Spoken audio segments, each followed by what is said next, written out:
Olá, boa noite, meus amigos de todo o Brasil. Boa noite a você que acompanha também a Record Internacional. São 10 horas e 33 minutos no horário de Brasília. Começa a partir de agora Em Nome da Justiça, o programa que analisa crimes que até hoje deixam dúvidas.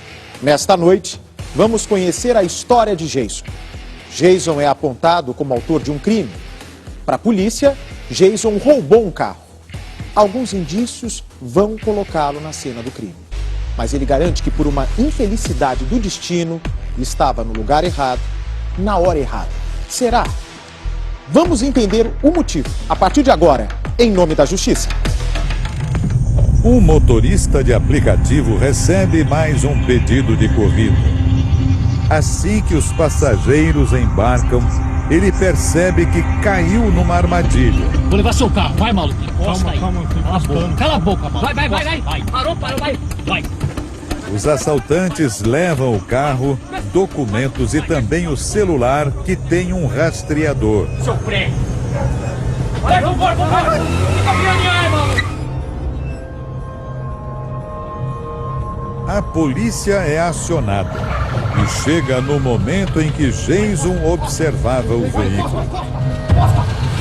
Mas por que isso? Não tô fazendo nada, só olhando o carro. Seria ele um dos assaltantes?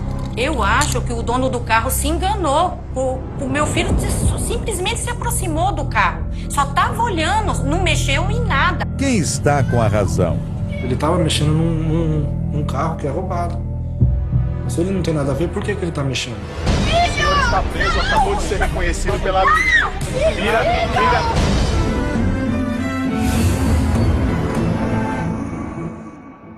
É uma história, será uma história com final inesperado nesta noite, meus amigos. O motorista de aplicativo é vítima de assalto.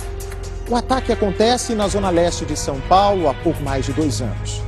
Na história que será apresentada a partir de agora, você vai conhecer Silvio. E o modo como Silvio vai lidar com esse roubo é o que vai levar esse caso a ter um rumo surpreendente. Vamos ver como foi esse ataque. Nossos atores profissionais vão reconstituir como foi o crime. Em Nome da Justiça. São Miguel Paulista, zona leste de São Paulo, 8 de abril de 2018. Madrugada de domingo. Silvio Torres Ferreira trabalha como motorista de aplicativo. Recebe mais um chamado. Mas esse guarda uma surpresa. No dia 8 de abril de 2018, eu recebi um chamado no nome de Cíntia, para São Miguel Paulista.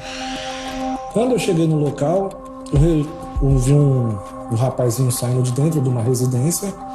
Eu encostei o meu carro, perguntei para ele quem que era a Cíntia, e ele me informou que era a mãe dele, que tinha chamado para ele. Silvio fica incomodado, mas não nega a corrida. Só que ali eu percebi que eu ia ser roubado. Por quê? Porque quando eu recebi o chamado, eu tinha visto só os dois sentados na porta da residência. Eu não vi o terceiro entrando no banco de trás. E eu fui tentando enrolar eles de alguma forma, buscando ver se eu via alguma viatura, alguma coisa na rua para mim poder jogar meu carro em cima, sei lá, fazer alguma coisa. Aí foi quando eles mandaram encostar o carro. De repente, o grupo anuncia um assalto. Vou levar seu carro, vai, maluco. Calma, Cala a boca, maluco. Vai. Parou, vai. Vai, maluco. Tudo é muito rápido. Vai, maluco. Vai, deixa o carro. Vamos sair fora, vai. Os ladrões fogem Vai, maluco. e levam o carro e todos os pertences de Silvio.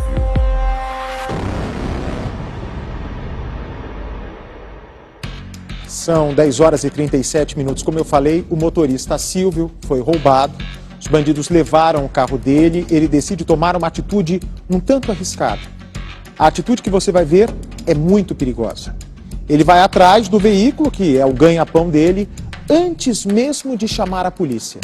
O celular, que também foi levado pelo criminoso, como vocês viram aí na narração do Marcos Rummel, é a pista que a vítima precisava para chegar até o ladrão. É aí que o nosso personagem desta noite, o Jason, começa a entrar na história. Fique bem atento a partir desse momento para entender como o Jason vai ter a sua honestidade duramente questionada. Preste bem atenção a partir de agora para ver como o Jason terá colocado em xeque toda a sua verdade. Você vai acompanhar conosco, nesta noite, como sempre, a análise da escritora e especialista em crimes, Ilana Casoy. Com a ajuda da tecnologia, Silvio consegue rastrear o veículo. O celular, também levado no roubo, tem um localizador. Todo passageiro, antes de eu pegar, eu mando a localização no grupo que a gente tem, lá do WhatsApp. Eu liguei pro meu amigo e falei pra ele assim o seguinte, falei, ó, vê a localização do meu carro, porque eu acabei de ser roubado. Obrigado. Com a localização, Silvio segue para o local onde o carro foi deixado e leva a esposa. E a gente foi até o endereço que estava dando a localização, que era numa rua sem saída próxima de onde eu tinha sido roubado. De longe, o casal vê um homem rodeando o veículo. Ele é Jason Rodrigues Moreira. Tudo aconteceu nessa pequena rua. Os vizinhos estranharam a presença do veículo. Ninguém sabia quem era o dono. Curioso, Jason se aproxima para ver se havia alguém no carro ou se era possível enxergar alguma coisa lá dentro que pudesse dar uma pista. Estavam todo mundo falando do carro. Até minha mãe chegou em mim e falou, Jay, tem um carro meio estranho aqui na rua. Eu percebi que o carro estava meio embaçado. Nessa daí eu fiz só o gesto de, tá meio embaçado, vou olhar. É natural. Olhei. Silvio se mantém à distância e liga para a polícia para pedir ajuda. Quando a gente chegou, ele já viu o rapaz lá embaixo mexendo no carro. Ele falou assim, Ju, foi ele que roubou meu carro. Só que até então a gente não tinha visto o carro ainda. A gente viu que era um carro prata. Aí ele falou assim, você desce e você vai lá e vê se e você confere a placa. Aí eu desci e conferi a placa e já acionamos a polícia. Assim que chegam, os policiais abordam Jason, que alega inocência. Pá de viatura. Mão de viatura, Jay, você tá preso, tal. O carro roubado que você mexeu, que você roubou ontem e que você tava mexendo agora. Aí eu falei, não, eu sou trabalhador. Até minha mãe subiu correndo, mostrando minha carteira de trabalho, meu crachá. Não tô fazendo nada, só olhando o carro. Vou tirar uma foto sua para averiguação. A polícia faz uma foto com o celular e mostra para Silvio. Foi esse mesmo. O motorista de aplicativo confirma. Diz que Jason fazia parte do grupo que o assaltou. Não adiantou em nada, que a vítima estava batendo o pé, que foi eu que assaltei o carro ontem e que mexi no carro no dia seguinte. Jason é algemado e levado preso. A família acompanha sem poder fazer nada. E os policiais já algemando ele pedindo ajuda, e todo mundo gritando, não foi ele, e a vítima já tinha reconhecido ele, falou que era ele, aí já algemaram ele, enfiaram ele dentro do camburão. A senhora passou mal? Aí eu passei mal, e os policiais ainda falaram, leva pro hospital. Deu tristeza, na hora de tristeza e ódio. Uma coisa que você acusar que você não fez. Jamais eu vou roubar. Nunca roubei, nunca vou roubar, sempre trabalhei. Na história de hoje, está presente um dos fatores mais comuns para que se cometa os chamados erros de justiça no mundo todo. O reconhecimento de um suspeito por testemunho ocular, seja ele fotográfico ou não. Nos Estados Unidos, essa já é a principal causa de condenações de inocentes, mais de 70%. Aqui no Brasil, apesar de não contarmos ainda com essa estatística, não devemos estar muito longe desses números. Os erros na identificação de suspeitos, cometidos por testemunhas oculares, têm efeitos trágicos, já que acabam colocando inocentes na cadeia, enquanto deixam livres os verdadeiros culpados. Assim, inocentes seguem sendo presos, até prova em contrário. Pois é, e quando o inocente, aparentemente inocente, vamos descobrir tudo no programa de hoje, é preso, o verdadeiro criminoso continua livre. E o verdadeiro criminoso ganha ainda mais força para continuar cometendo sua série de ataques. O carro do Silvio, motorista de aplicativo, é encontrado numa rua. Rua essa pequena, residencial, onde a maioria das pessoas se conhece. De repente, um carro suspeito, com o vidro embaçado, aparece parado. O Jason, então, ele começa a mexer no carro. Jason quer saber se tem gente dentro do veículo. Tudo isso, segundo o Jason, sem saber que aquele carro tinha sido roubado. E que de longe, mas não muito, o dono do veículo estava vendo atentamente toda a movimentação. E é claro, logo suspeitou do Jason. Então, na hora que a polícia faz o reconhecimento, tudo parece um jogo de cartas marcadas. O motorista sabe que está vendo uma foto do homem que estava observando o carro dele, foto essa tirada por um policial. Vai ficar muito difícil para o Jason se livrar dessa situação e ele acaba preso, veja só.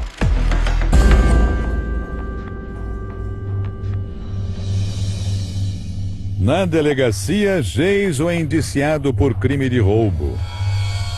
Se você não roubar, você tá na esquina de uma casa onde o seu carro tá... que ele achou, na esquina da rua da minha casa. Vê um cara olhando o carro, foi a isca. Ele já logo é ele. Aí sobrou pra mim. A família está devastada. Todos viram ele ser levado da porta de casa e não puderam fazer nada.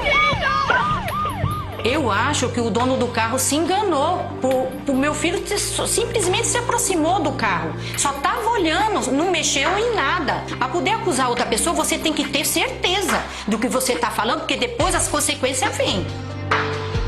Para a polícia, o reconhecimento feito pela vítima é o suficiente. Foi esse mesmo. Ele estava mexendo num carro que é roubado. Se ele não tem nada a ver, por que ele está mexendo? Não era para ele ter colocado a mão. Se é um carro suspeito na porta da cadeia, aciona a polícia. Por que ele vai mexer? Estou sem step, sem celular, prenderam o som, meus documentos. Quem estava mexendo no carro? Ele. A situação que Silvio presenciou o induziu a apontar Jason como culpado imediatamente. Além disso, o reconhecimento fotográfico do suspeito não respeitou os procedimentos corretos. Para que o reconhecimento fotográfico possa colaborar na solução de um caso, ele deve obedecer às regras para diminuir a possibilidade de erro. Pessoas colocadas à frente da testemunha na linha do reconhecimento devem ter a mesma aparência da pessoa descrita pela vítima.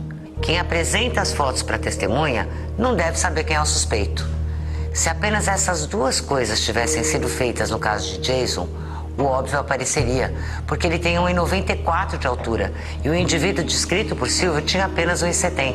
Além disso, ninguém considerou que no momento do assalto, Silvio estava nervoso, temendo por sua vida, no escuro, olhando os assaltantes pelo espelho retrovisor. Jason é formalmente acusado de ser um dos autores do assalto. Preso preventivamente, é levado para o Centro de Detenção Provisória de Mogi das Cruzes. Quando eu vi a porta abrindo, a porta da detenção abrindo, que aí foi um momento de tristeza, aí eu caí na realidade. Eu falei, nossa, mano, o que eu tô fazendo aqui? Eu não fiz nada. Aí foi sensação de ódio, rancor, tristeza, choro. Aí depois que o advogado falou, disse, seu caso tá difícil, você vai ser condenado, aí foi a gota d'água. Nossa, foi muito difícil, porque ver ele naquelas condições e ele tentando ser forte, sabe? Falando, não mãe, não se preocupa que eu tô bem aqui, sabe? A todo momento ele falava que estava bem, procurava deixar eu tranquilo, mas eu sabia que ele não estava bem. Tá preso ali no meio daqueles, sabe? Daqueles presos ali, de tudo que é tipo de assassino, tudo misturado. Eu cheguei pro meu filho e falei, filho, eu vou tirar você daqui, dessa prisão, porque você é inocente, a gente sabe que você é inocente. É só o início de uma longa batalha, são 10 horas e 47 minutos no horário de Brasília. Você pode comentar conosco nas redes sociais usando a hashtag Em Nome da Justiça, tudo junto, hashtag Em Nome da Justiça, dando sua opinião, tecendo comentários sobre essa história intrigante que está só começando. Bem, Jason está sem saída, ele é levado para a cadeia e vai ter que aprender a levar uma vida de reclusão enquanto a família vai em busca da liberdade dele. Uma missão desafiadora para pessoas de origem humilde, com muitos problemas financeiros, mas os parentes, em especial a mãe de Jason, Dona Tânia, não vão desistir facilmente.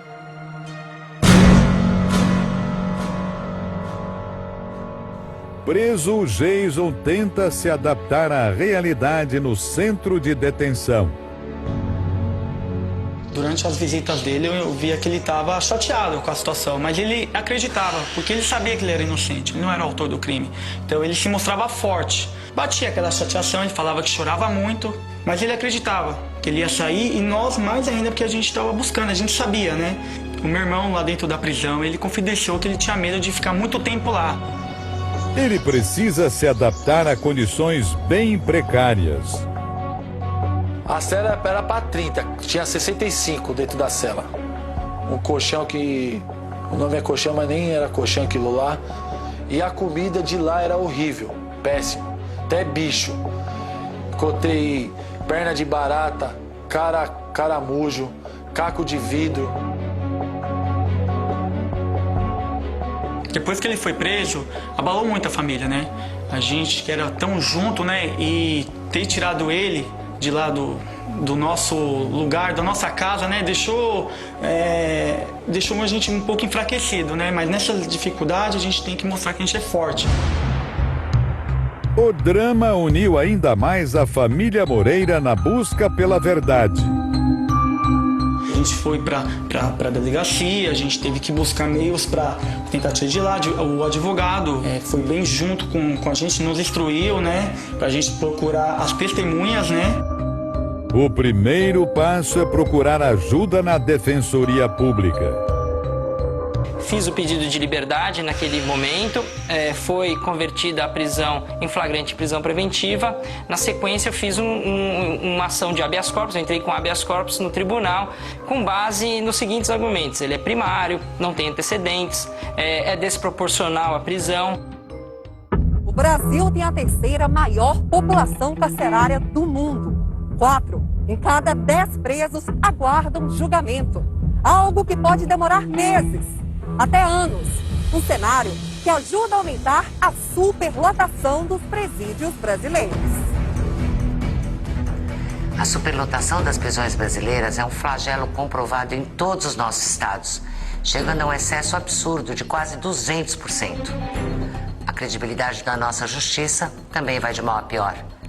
A história de Jason é chocante nesse aspecto. Silvio, a vítima, localiza o próprio carro com a ajuda de um grupo no WhatsApp para só depois contar com a polícia. Faz um reconhecimento induzido pelos próprios policiais como única prova contra um suspeito, Jason. Do outro lado, temos um acusado sem que nenhuma investigação contra ele tenha sido feita. E pior, é a sua própria família que tem que ir sozinha atrás da verdade para provar sua inocência. A família se sacrifica financeiramente. Faz o que pode. Junta tudo que tem. Pede ajuda a amigos e vizinhos para contratar um advogado particular. Eu me interessei pelo caso de imediato. Achei estranho. Falei, será que é verdade mesmo o que aconteceu? Será que ele não sabia do crime? Me interessei e eu vi que o pai era humilde e ele não teria condições de pagar os honorários normais de um caso criminal. Reduzi, concordei imediatamente entre os honorários, parcelei para eles que eu queria pegar o caso.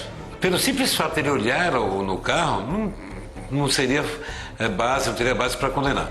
O que aconteceu foi que ele olhou o carro no dia errado e na hora errada. Mas, juridicamente, pouca coisa muda para Jason. O Dr. Khaled, que é meu advogado, ele acionou 12 habeas corpus. Os 12 foi negado. Os 12 negado. Aí foi um momento de tristeza mesmo. Aí eu falei, vixe, eu vou ficar. Aí desanimou. Caramba, imagina só o desespero. 12 pedidos de liberdade. 12 momentos de angústia pela decisão do juiz e todos os pedidos negados. A família do Jason segue na luta para tirá-lo da cadeia. Todos têm certeza de que Jason é inocente. Mas como essa família vai conseguir ajudá-lo? Como provar a inocência de Jason agora que ele já está preso? A mãe de Jason, Dona Tânia, faz uma descoberta surpreendente, que vai mudar de maneira brutal essa história.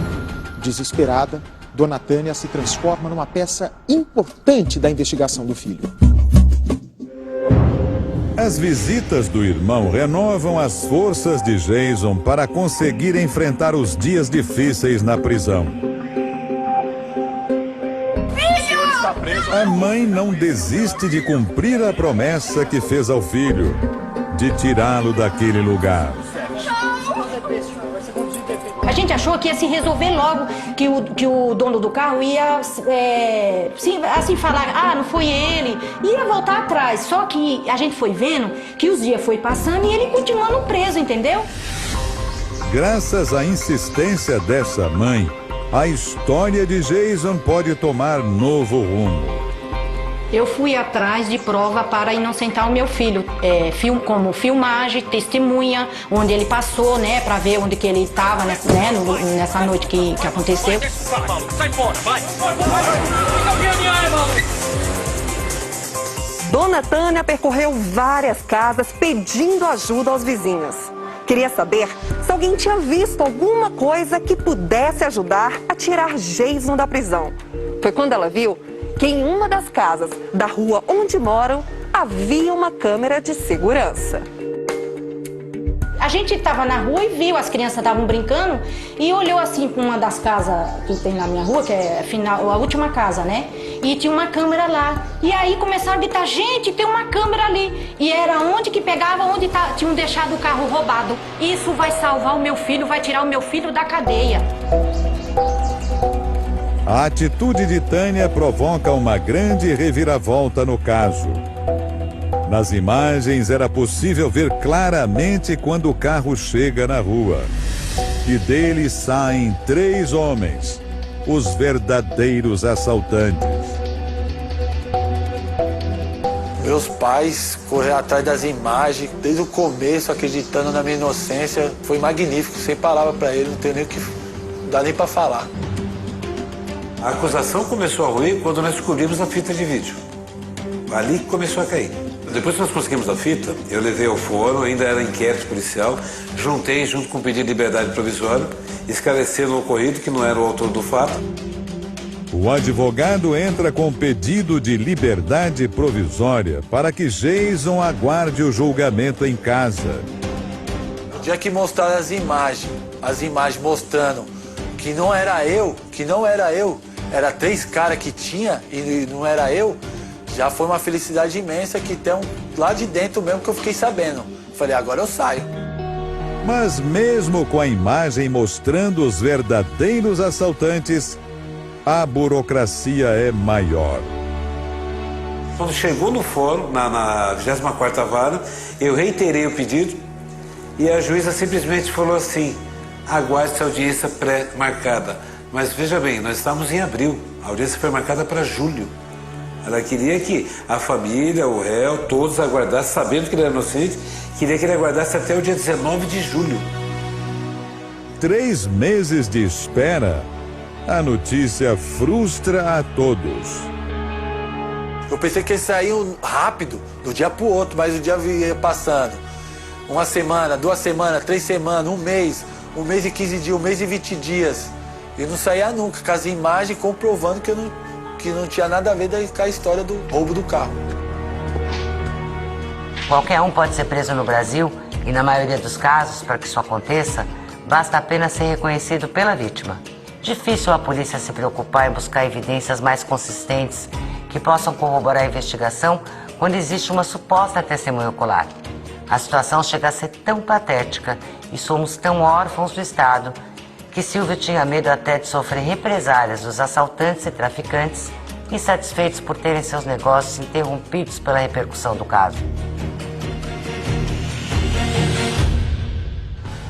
Bem, minha gente, são 10 horas e 57 minutos no horário de Brasília. Nós estamos aqui ao vivo justamente para que você possa comentar o programa de hoje conosco. Hashtag em nome da justiça. Tudo junto, hashtag em nome da justiça. Dê sua opinião sobre mais essa história intrigante. Sua mensagem pode aparecer aqui no rodapé da tela. Jason, um rapaz sem antecedentes criminais. Ele está preso. Mas a mãe dele encontra, como vocês viram, as imagens de câmera de segurança que mostram os 3 verdadeiros assaltantes que pegaram o carro. A análise das imagens prova que nenhum desses 3 homens é o Jason. Bom, se nenhum desses 3 homens é Jason, Por que esse rapaz continua preso? Por que a burocracia da justiça brasileira faz com que o rapaz que não aparece na cena do crime, no exato instante em que o carro é levado, permaneça na cadeia? Como será que vai ficar o psicológico de Jason? Como vai ficar o emocional da mãe de Jason? Como mudar essa situação? Continue acompanhando em nome da justiça. A revelação das imagens da câmera de segurança ganha espaço na mídia. A divulgação dos verdadeiros assaltantes e o fato de Jason continuar preso provoca grande repercussão. A delegacia que investigou o caso recebeu denúncias sobre os suspeitos de envolvimento com o roubo do veículo. 3 rapazes foram presos e identificados como sendo os que aparecem na imagem saindo do carro.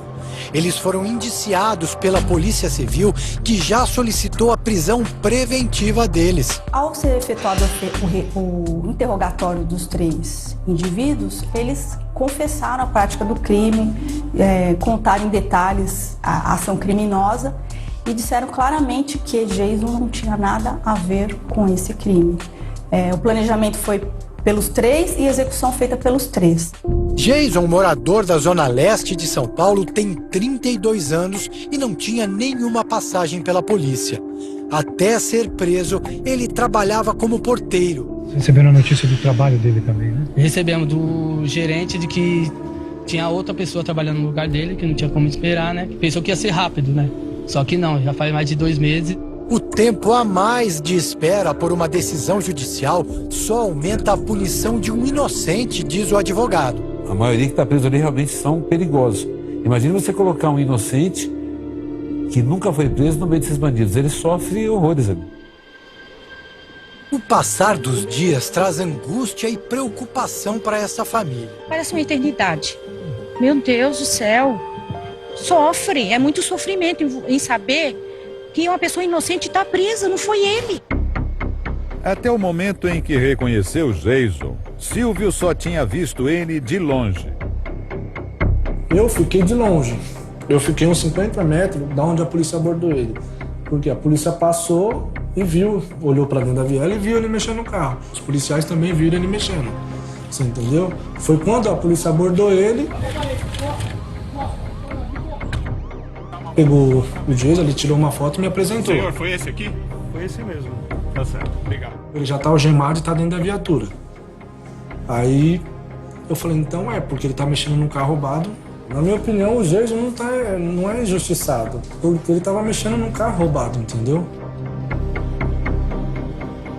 O dono do carro se enganou, porque quem foi injustiçado foi meu filho, que passou um vexame de ser levado algemado como um bandido. O policial ainda até falou, me agrediu, falou para me sair até de perto, sai daqui que você não tem o que fazer não, porque bandido tem que pagar. Então ele tem coragem de falar isso, que o injustiçado é ele. Mas não foi meu filho que roubou o carro dele, foi outras pessoas que roubaram o carro dele. Depois de diligências das fotos que tiveram, foram reconhecer os demais. Diligenciaram e acharam o meu cliente. Ele estava na casa dele, pegaram o meu cliente na casa dele, pegaram o outro, o Alan também, prenderam o Alan. Foi apreendida uma arma e essa arma era do Alan. E ele foi confesso que ele agiu, que a arma era dele e tudo. Mesmo com essa importante prova de inocência, a juíza é irredutível. Só vai analisar imagens na audiência. Seria preciso aguardar 90 dias. E a espera de Jason parece se tornar cada vez mais longa. Para o inocente, na cadeia, cada dia é uma eternidade. 11 horas, 2 minutos em Brasília. Diante dessas novas imagens, como será que se sente o Silvio, hein? O motorista de aplicativo que flagrou Jason mexendo no carro. O que será que o motorista Silvio vai fazer agora que as imagens de câmeras de segurança tiram o acusado da cena do crime? O que ele pensa agora que a câmera de segurança não filma Jason no momento em que o carro é abandonado? É uma batalha angustiante. Nessa altura da história, falta uma semana para que o destino de Jason seja decidido. Em uma semana, o juiz vai determinar se ele fica ou não na cadeia. Será que Silvio estaria disposto a dar um novo depoimento? Será que pode estar nas mãos do motorista de aplicativo assaltado Silvio a liberdade tão esperada de Jason? Acompanhe em nome da Justiça. A defesa então entra com um novo pedido de habeas corpus. Para a defesa, o reconhecimento dos 3 rapazes pela vítima é uma nova prova considerada importante para reverter a prisão de Jason. Em uma semana, Jason terá uma nova chance de conseguir a liberdade. É quando haverá mais um julgamento de pedido de soltura, agora com a nova prova para que seja analisada pelos desembargadores do Tribunal de Justiça. O habeas corpus foi negado a liminar. Começamos a fazer investigação paralela. Uma denúncia anônima chegou ao conhecimento do delegado do 22DP, que era o responsável pelo inquérito. Foi aí que me falaram. Nós achamos a vítima, só que a vítima não quer voltar atrás, que ela está com medo de ser processada. Porque ela poderia responder por falso reconhecimento, por danos morais, indenização. E aí tivemos que fazer um acordo, prometer para a vítima que nós não íamos abrir processo criminal contra ela, para que ela se pudesse vir e reconhecer os verdadeiros autores. Na época, Silvio deu entrevista. Com medo, o motorista não mostrou o rosto, mas falou sobre ser chamado para reconhecer o erro. Após a prisão dos 3 suspeitos, o motorista retornou à delegacia. O investigador me ligou e falou: você pode comparecer na delegacia? Eu falei: posso. Aí me deu a foto dos 3 e os nomes dos 3. Aí foi quando eu conheci, eu vi que realmente tinha acontecido um engano. Hoje ele fala sem medo. Reconhece o equívoco motivado pela pressa e pelo estresse. Quando eu fui na delegacia, passou uns 15, 20 dias, o investigador me ligou. Aí quando eu cheguei na delegacia, ele falou: Silvio, o negócio é o seguinte, os caras que te roubou, eu tenho os 3 aqui. Aí mostrou a foto dos 3. Ali sim eu reconheci os 3, porque até então o Jason era culpado. Enquanto não me mostrasse quem me roubou, pra mim ele era culpado, por estar mexendo no meu carro. Aí ele me mostrou o vídeo, falou: ó, quem te roubou é esse, esse e esse. O nome dos 3. Ali sim eu percebi que tinha cometido um erro. Aí eu falei: não, já que se eu errei, eu vou tentar corrigir, vou tentar ajudar da melhor forma para tirar ele de lá. Você entendeu? Tanto é que eu colaborei em todo momento. Os erros nesse caso se acumularam desde o princípio, um após o outro. Primeiro, foi providenciado o reconhecimento fotográfico do suspeito, totalmente nulo pela lei. Depois, Jason teve que se render à lentidão da justiça. Por fim, mas não menos importante, temos uma vítima com medo, que só acreditou na inocência de Jason quando a polícia o convenceu disso. A mesma polícia que havia garantido que ele era o culpado. Aqui temos 2 vítimas do sistema, Jason e Silvio, que foram obrigados a fazer um acordo para que fossem reconhecidos os culpados e a verdade fosse esclarecida. A polícia tinha que ter investigado mais, entendeu? E a gente viu que eles não estavam muito assim, a fim de investigar e ir a fundo, entendeu? É uma coisa assim, um descaso, entendeu? Por nós ser pobre, principalmente pobre, da Zona Leste, né? Então eles acham que eles não procuram investigar. Então, se a vítima falasse que foi José, João, poderia ser qualquer um. Ou seja, qualquer pessoa hoje no Brasil pode ser presa. É só a vítima se confundir, uma pessoa ser roubada e logo passar uma outra parecida, é aquele, pronto. Não existe investigação. Que caso, né, minha gente? Quando parece que nós estamos nos aproximando do desfecho da história, da tão sonhada liberdade do Jason, outro obstáculo aparece. Enquanto tudo parece caminhar, não é? Mais uma vez para provar a inocência do Jason, principalmente depois da divulgação do vídeo, que mostra os verdadeiros assaltantes, uma nova informação chega até o motorista Silvio. O que o Silvio descobre vai levantar uma nova suspeita, mesmo com a palavra de Jason e do seu advogado, que não iriam processá-lo. Silvio fica com a pulga atrás da orelha, para atrapalhar ainda mais esses planos de liberdade do Jason. Vamos entender que desconfiança é essa. Porque Silvio, quando estava prestes a colaborar, dá um passo para trás. Vamos aproveitar também para repassar alguns detalhes, alguns pontos importantes da história dessa noite. Acusado de participar de um roubo de carro, Jason é preso preventivamente. A vítima diz ter certeza de que ele participou do assalto. Tânia, mãe do rapaz, persiste. Busca por provas e consegue imagens de uma câmera de segurança instalada na rua onde a família mora. As imagens trazem um alívio. Flagram os verdadeiros assaltantes. Tânia tem em mãos a prova que pode libertar o filho. Silvio fica incomodado com a situação e surge uma suspeita. Os verdadeiros assaltantes seriam conhecidos de Jason. Eram rapazes da região. Jason seria um comparsa? O Jason sabia quem eram as pessoas que tinham roubado o carro dele. Só que ele não quis falar. Então, meu marido, até então, para o meu marido era o Jason. Ele não tinha como falar que não, porque ele não entregava. A gente só ficou sabendo mesmo por causa do vídeo. Senão, até hoje, ele estava lá. As dúvidas de Silvio se tornam ainda mais fortes quando ele descobre uma atitude estranha do grupo de assaltantes. Os rapazes moravam na vizinhança onde o carro foi encontrado. E antes de serem considerados suspeitos pelo crime, chegam a oferecer ajuda financeira à família de Jason. Segundo as informações que eu tenho, esses mesmos que me roubou, continuou, ajudando ele de alguma forma. Ele tem um filho pequeno, dando fralda, dando dinheiro. Poxa, se ele está aceitando isso, o que eu não entendi é o porquê que ele está pagando esse preço. Tá preso com um filho pequeno, começou a trabalhar e ele sabe quem foi. Por que que ele não fala? Por que que ele não dá nomes? Passou, coloca aí uns 14 dias, os meninos que assaltaram o carro foram em casa dando ajuda de custo para meus pais. Meu pai não quis no primeiro ato. Só que depois que teve a visita tudo, eu falei para pegar. Deram uma quantia de R$100.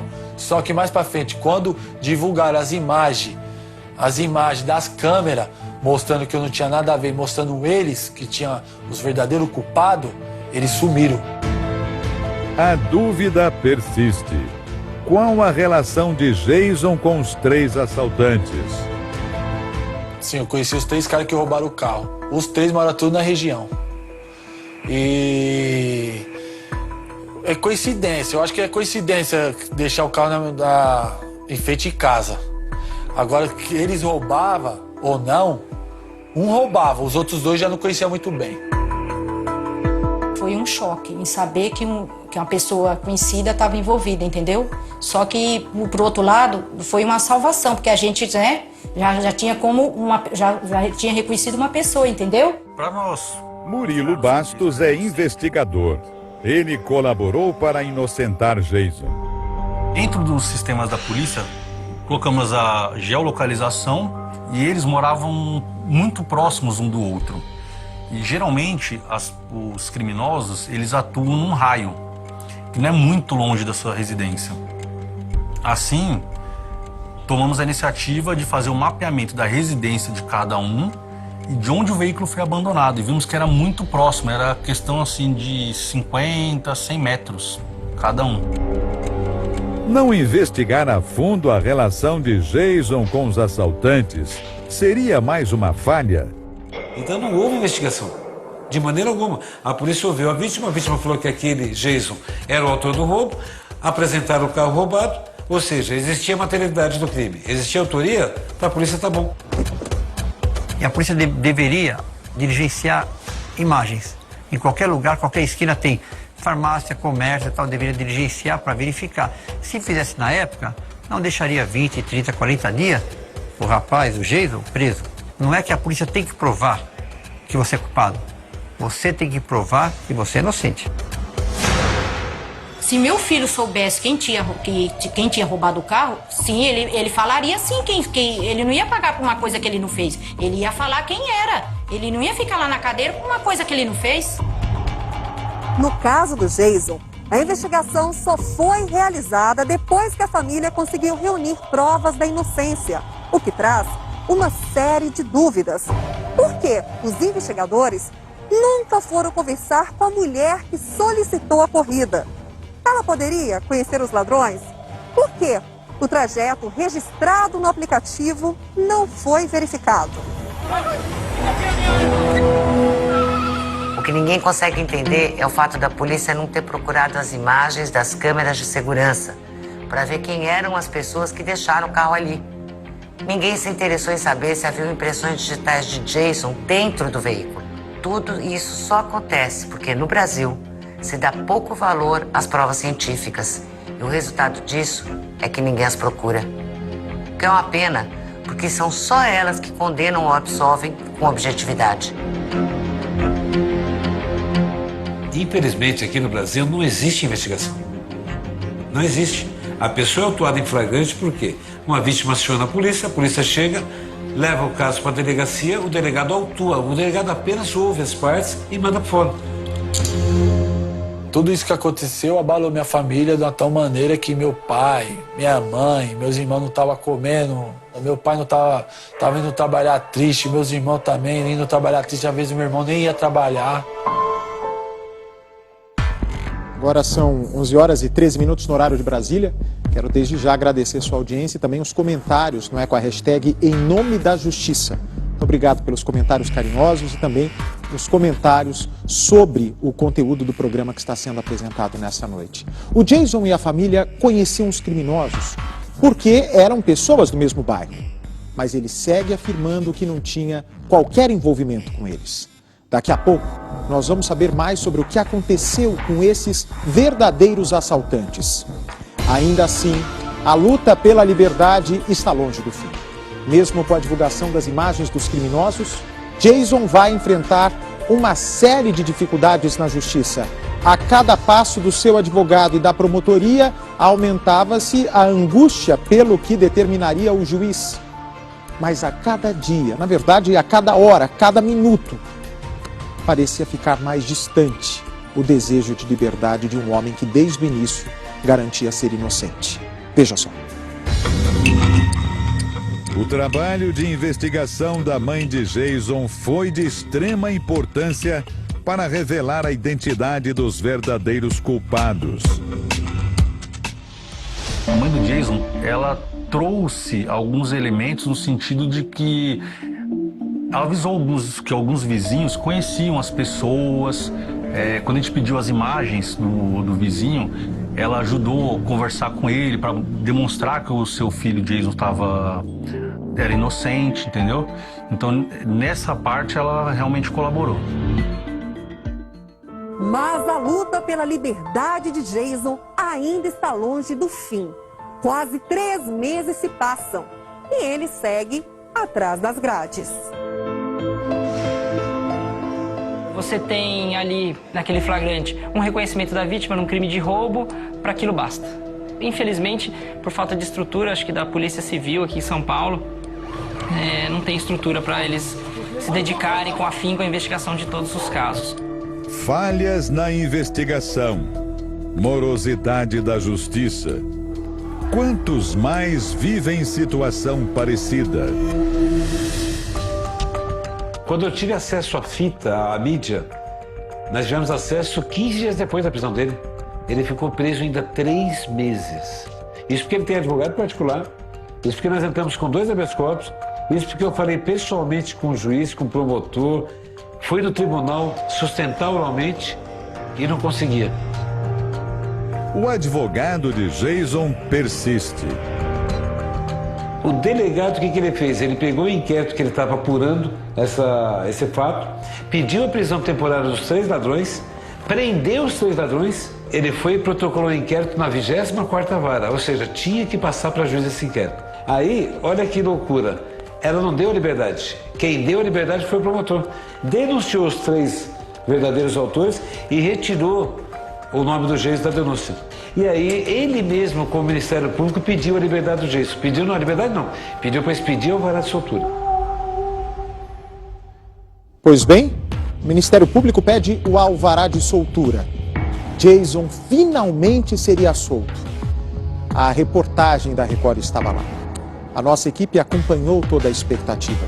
Nós registramos a emoção da família que aguardava a saída do rapaz acusado de ter roubado um carro. Depois de 3 meses, ele finalmente iria reencontrar a liberdade. Nós flagramos absolutamente tudo em nome da justiça. Após 100 dias, chega o momento mais esperado pela família Moreira. Foram momentos de muita ansiedade em frente à penitenciária de Mogi das Cruzes, na Grande São Paulo. O irmão e principalmente a mãe aguardavam a saída de Jason. Eu tô muito ansiosa aqui, não vejo a hora de ver ele, sentir ele, ver que ele está bem, né, na medida do possível, se é que pode falar que está bem aqui dentro, né? Ainda mais uma pessoa inocente, não devendo nada, né? Então a minha expectativa é de ver ele, não vejo a hora. Quando eu fiquei sabendo que ia ser libertado foi 11 horas da manhã, numa sexta-feira. No outro dia ia ser visita, tava arrumando minhas coisas lá pra visita e cantou advogado pro Jason Rodrigues Moreira, que é eu. Fui lá no quarto lá, onde que o advogado comparece e falou que eu ia... Tá sabendo, Jason? Eu falei, do quê? Mais um habeas corpus negado? Eu até brinquei. Não, você vai sair daqui a pouco, tá seu pai e sua mãe aí, tá as emissoras tudo aí. Aí foi uma felicidade imensa, deitei no chão, cambalhota, vixe, todo mundo me abraçando lá dentro, foi uma felicidade que não tem preço nenhum. Depois de algum tempo de espera, o advogado saiu para contar como Jason havia recebido a notícia. Não vai ser absolvido, nós trancamos a ação, acabou. Aí ele estava sozinho na cela, no palatório, deitou no chão, começou a agradecer a Deus, chorou. Pena que não podia filmar. Toda a espera valeu a pena no momento em que o portão da penitenciária se abriu e Jason apareceu. Foi um momento de muita emoção. Quando meu filho saiu da prisão, nossa, eu fiquei muito feliz dele ter saído daquele inferno, porque aquilo é um inferno. Porque ele contava as coisas que ele passou ali, mas aí quando eu vi ele saindo, gente, que felicidade. E ele chorando, sabe? Aquilo cortou meu coração, mas só ver ele saindo foi muita felicidade pra mim, tanto pra minha família, pra todo mundo, entendeu? Aliviado, mas ao mesmo tempo ainda abalado, Jason falou sobre o que foi mais difícil na prisão. Ele contou que muitas vezes sentiu medo, mas não perdeu a esperança de sair. Às vezes não dormia, ficava acordado, né, pro teto, mas sabia que eu ia sair. Senti muita alegria em saber que ele estava de volta ao lar dele, que ele ia dormir numa cama quentinha, ia comer numa comida, sabe, comida feitinha na hora. Sentiu muita falta dessa reunião, dessa família em casa, da comida da mãe? Com certeza, muita saudade. Só de você estar na sua casa, comer a comida da sua mãe é satisfação total. Ele tinha acabado de conseguir um emprego como porteiro quando foi preso. Enquanto estava na cadeia, foi substituído no cargo. Dá uma oportunidade novamente para mim, né? Para mim estar trabalhando. Voltar o que eu fazia sempre. Jason está de volta ao quarto onde sonhou estar, dias e noites durante o tempo na prisão. E pôde reencontrar o filho de 4 anos, que nunca entendeu por que o pai tinha sumido. Não estava de mim direto, não podia ver ninguém de boné ou alto que já pensava que era eu, é complicado. Aí era um momento de tristeza mesmo. O Jason, nós conversamos logo depois que eu tirei ele sobre um possível processo contra o Estado de indenização, porque realmente ele tem que ser indenizado. O que ele passou ali é o inferno na Terra. Eu entendo que em matéria de indenização nós não podemos valorar, nós não podemos avaliar quanto que o Jason tem direito. Porque um dia naquele inferno lá, porque o CDP hoje é um depósito de preço, um dia pode custar a vida dele. Mas aí as pessoas falam pra mim, mas as pessoas que morrem, tudo bem, merecem indenização também. Só que imagine você ficar 3 meses e meio, a pessoa fica 3 meses e meio presa, podendo morrer a qualquer momento. Mesmo com tantas provas de sua inocência apresentadas à justiça, Jason ainda ficou preso por mais 3 meses, sem nenhuma razão lógica para isso. A verdade é que quando alguém ganha liberdade, a alegria é tanta que ofusca a busca dos responsáveis por aquele erro judiciário, tenha ele acontecido por acidente, negligência ou omissão. Se isso não for feito com muita firmeza, qualquer um de nós pode ser preso assim, de uma hora para outra, sem nada contra, além da palavra de alguém. Do carro que eu olhei, não me arrependo não. Primeiramente, o carro estava em frente à minha casa. Eu fui apenas olhar para ver se tinha alguém, porque o vidro estava embaçado. E um calor que estava, eu já estava pensando em outra coisa. Tinha alguém passando mal. Só fui olhar para ver o que tinha dentro do carro, só apenas isso. Fui para pegar nada dentro do carro, nem nada. Felicidade e alívio de um lado, preocupação e angústia de outro, preocupação e angústia com os dias que Jason teria pela frente agora em liberdade. Jason deixa a cadeia, tenta deixar para trás dias sombrios, dias tristes, mas agora em liberdade ele não vai mais encontrar o emprego dele como porteiro. E o motorista Silvio, que acusou Jason, também vai enfrentar problemas. Como fica o sentimento de Jason com relação a Silvio agora? Mágoa? Talvez rancor? Perdão? O que passa na cabeça de um homem que foi acusado veementemente como um assaltante de carro? O que passa na cabeça de um homem que foi preso, perdeu o emprego, abriu mão da família, foi obrigado a abrir mão da família, injustamente, em nome da justiça? Passa a carteira, maluco. Passa a carteira. Vai. Vou levar seu carro. Vai, maluco. Mesmo depois do crime esclarecido, Silvio teve dificuldades para retomar o trabalho, voltar à vida normal.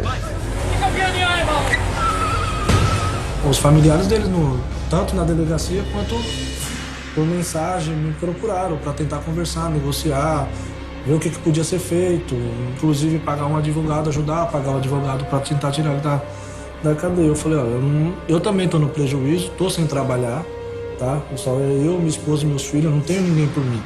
Eu sou o homem da casa, eu que tenho que correr atrás, e eu estou parado devido a tudo que aconteceu. Vai, maluco, encosta aí. Calma, cala a boca, maluco. Vai. Parou, vai. Do carro ser roubado, que foi em abril, ele voltou a trabalhar, foi no dia 28 de dezembro, ele começou a trabalhar de novo. Nesse período que ele ficou sem o trabalho, foi muito difícil, porque a gente dependeu muito da família, né? Então, a mãe dele ajudava de um lado, minha mãe, os meus irmãos. Meu marido ficou muito abalado com o assalto. Tanto é que ele não consegue mais trabalhar de madrugada. Vambora!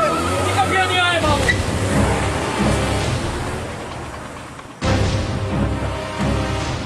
A verdade é que Jason e Silvio são igualmente vítimas de uma polícia desaparelhada e ineficiente, que investiga superficialmente os fatos e contribui para que erros como esse tragam graves consequências a tantas pessoas. Um reconhecimento realizado de forma totalmente fora dos padrões recomendados. A inércia investigativa da polícia e a lentidão do judiciário quase destruíram a vida de um inocente para sempre. E o mais revoltante ainda, enquanto Jason amargava quase 100 dias terríveis na prisão, os verdadeiros culpados circulavam tranquilos pelas ruas do bairro, sem serem incomodados por ninguém. Desde o começo, as dúvidas nesse caso eram enormes, visíveis. Só não foram devidamente investigadas. O que é lamentável, porque investigar as dúvidas é uma questão de justiça. Vai ser conduzido de efeito por um advogado. Por favor, filho! Eu acho que a vítima acusou meu irmão, acho que no calor da emoção. A gente estava no momento ali nervoso, né? Foi meio da madrugada, a gente estava trabalhando, tira a ferramenta de trabalho dele, né? Então eu acho que o primeiro que ele viu, mais ou menos igual ao ver da vítima, e aí acusou, né, de maneira errada, né? Senhor, foi esse aqui? Foi esse mesmo. Tá certo, obrigado. Tira. Questão de mágoa com o Silvio, não tenho mágoa nenhuma. No começo eu tive muito mágoa. Hoje em dia já passou o ódio, o rancor. Fiquei triste, mas hoje em dia ele segue a vida dele, eu sigo a minha, cada um e segue o barco. Afinal, como estão os verdadeiros assaltantes hoje? Como está a vida de Jason 2 anos depois que tudo aconteceu?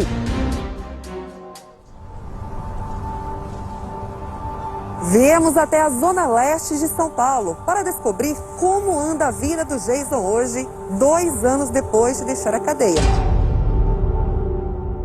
Jason ainda aguarda o resultado do pedido de indenização contra o Estado. Mas você acha que dinheiro recompensa?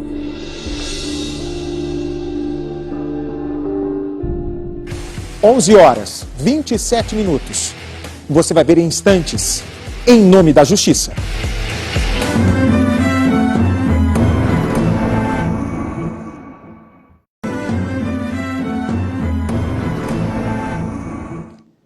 Onze horas e 33 minutos pelo horário de Brasília. Estamos de volta com Em Nome da Justiça, que hoje conta a história de Jason, um rapaz acusado de roubar o carro de um motorista de aplicativo. Ele foi preso, mas as imagens da câmera de segurança que a mãe dele conseguiu localizar provaram que ele não tinha pego o carro. Como está a rotina de Jason hoje? Será que ele vai conseguir refazer a vida depois de passar pela cadeia? Nossa equipe reencontrou ele essa semana. E mais, o que aconteceu com os 3 verdadeiros assaltantes? Acompanhe comigo. Viemos até a zona leste de São Paulo para descobrir como anda a vida do Jason hoje, 2 anos depois de deixar a cadeia. Jason ainda mora com os pais. O assunto da prisão incomoda. Eu não gosto muito de tocar no assunto, não. Eu converso algumas partes assim, mas tem coisa que eu nem não gosto de lembrar, não. A mãe também ainda não se sente confortável com as lembranças dos 3 meses mais difíceis da vida. Porque vem tudo novamente, né? A tristeza, o desespero, vem tudo na mente da gente. É muito difícil, é chato, né? Ruim, é triste, muito triste. O pai de Jason decide quebrar o silêncio. A imagem do filho sendo preso e levado num camburão ainda machuca. E foi uma abordagem muito feia. Eu achava que, embora a cena fosse feia, na delegacia ia se esclarecer e ele ia voltar. E não voltou? Não. O que mudou na tua vida depois disso? As pequenas coisas mudou valor hoje. Por exemplo? Prato de comida. Coisa que serviço. No trabalho. No trabalho, focar. Essas 2 coisas, a família, né? Essas 3. Cada vez mais ligados e fortalecidos, Jason e os pais seguem firmes e com o coração limpo. Seguir em frente, foco. Foco em alguma coisa e deixar as coisas ruins pra trás. Se eu ficar pensando só nisso, e você não vai andar pra frente, vai ficar só com ódio. Os verdadeiros assaltantes foram julgados e condenados a 5 anos e 4 meses de prisão cada um. Leonardo Ribeiro Melo e Luan Baleiro da Silva estão presos desde abril do ano passado, na penitenciária de Oswaldo Cruz, no interior de São Paulo. Já Felipe Bertoldo da Silva Macedo está na penitenciária de Marabá Paulista, também no interior do estado, desde janeiro desse ano.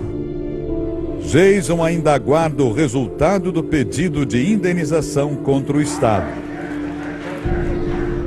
Mas você acha que dinheiro recompensa? Pra falar a verdade, não. Mas é o que dá pra fazer, né? Alguma coisa tem que ressarcir, né? Pagar o prejuízo, o sofrimento de muito tempo, né? Quando você foi preso, você estava trabalhando na portaria de um hospital. Sim. E agora você está montando um bar. Isso. Você está entrando de sociedade com um amigo. Um colega meu que está me ajudando e bastante. Ele entra com a verba e você está entrando com o trabalho. Isso. Ter um bar era um desejo antigo do Jason. Ele está empolgado com a nova vida. E você tá com a mão na massa também, Jason? Nós faz o possível, né? Apesar do braço machucado aí, mas nós tá indo aí, todo vapor. É a realização de um sonho ter seu próprio negócio? Com certeza. Desejo desde já uma boa noite, agradeço a sua companhia. Na semana que vem, um novo caso que deixa dúvidas até hoje. Criminosos assaltam uma empresa de TV a cabo. Uma ação rápida e bem planejada. Era dia de pagamento de salários. Eles levam todo o dinheiro, R$70 mil.